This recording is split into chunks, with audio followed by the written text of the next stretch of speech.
Ekirooto kino ekya Soloti kirooto kikulu nnyo.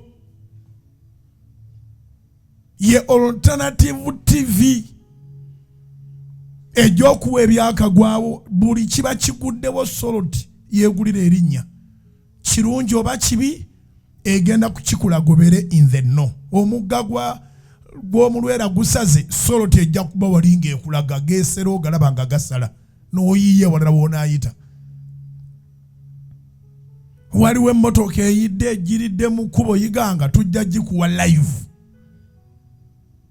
Neba tunatuuka ku nnyimba jajja maama taata mukamwana nyazaala ani bonna bajja kutuula balabe TV comfortably.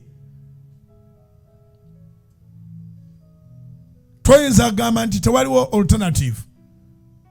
You can choose to follow nonsense or to follow the substance. Soloti TV eyina content or substance. Tukuterako ekintu bw'okanga ku remote onookeberako ebalala wezza wekka oba waakatuuka ne bakunamira bwe bwavu bw'olaba.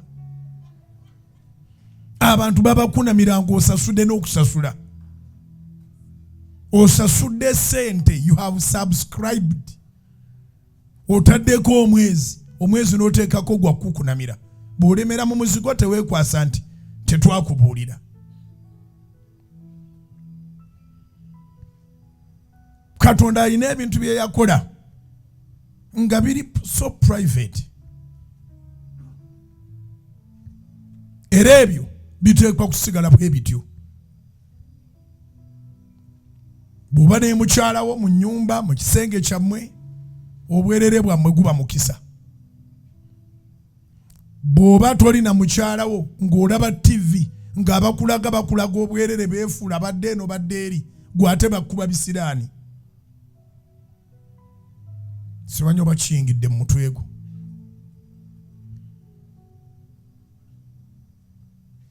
Mu private life yammwe ng'abafumbo mu kubanga temulina ngoye obanga mwambaddeko omukyala akuyitaka wayambaddeko bwamunda bwokka kiri okay. It's a blessing. Ulaba ku ekyo Mukama kye yakugemulira. Naye okulaba ow'oku TV ng'akulaga akaleega n'akapale nga byasigadde byokka azina yeemola dde na ddeeri bwavu mu nnyumba bisiraani.